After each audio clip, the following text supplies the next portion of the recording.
አእምሯቸው ትክክል ስላልሆነ ነው። ያልገደሉት አስተሳሰብ ስላለ ነው። ለራሳቸው ያላቸው አመለካከት ማለት ነው። እና አሁን በቃ አሁንም አውቄዋለሁ ስላችሁ በቃ የስኬት ዋናው ቁልፉ ምንድነው? አውቄዋለሁ። ገባችሁ? እና ራሳችሁን ሁሌም ከፍ አድርጋችሁ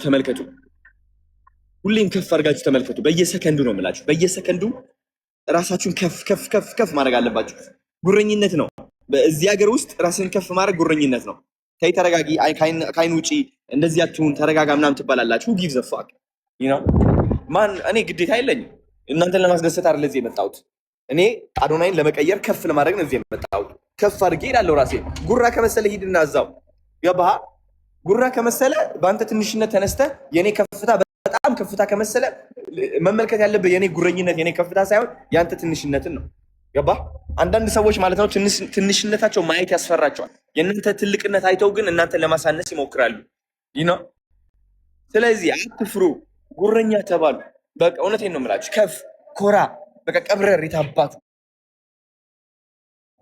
ራሳችሁ ትሆናላችሁ። በቃ ሙሉ ለሙሉ ነው የምላችሁ፣ ያለ መደበቅ ያለ መሳሳት። የዛኔ ህይወታችሁ እንዴት አባቱ እንደሚቀየር ታያላችሁ። ሌላ ነገር ደግሞ አብዛኞቻችሁ ንዴት መጠቀማችሁ በጣም ንዴት አላችሁ ውስጣችሁ ላይ፣ ልባችሁ ውስጥ በጣም ትልቅ ንዴት አለ። ግን ያ ንዴት አክሰስ ማድረግ አልቻላችሁም። ንዴት ህይወታችሁ ይቀይረዋል። ያ መቀየር ያስፈራችሁ ነገር ካለ በአጠቃላይ በንዴት ተጠቅማችሁ ነው የምትቀይሩት። ስለዚህ አንዳንዴ መናደድ ጥሩ ነው። ንዴታችሁ ግን ሰው ላይ አታውሉት። ንዴታችሁ ሰው ላይ እንዳይሆን ገባችሁ? ተናዳችሁ ያችሁ ማስላውሽ ሳይሆን የምትናደዱት በነዛ ሀሳቦች ናቸው። እውነቴን ነው የምላችሁ። በነዛ መጥፎ ሀሳቦች፣ በነዛ የትንሽነት ስሜት፣ በነዛ የቅናት ስሜቶች ገባችሁ? ንዴት ስላችሁ ራሳችሁ መውቀስ ሳይሆን ጀስት እሳት። ንዴት ማለት እኮ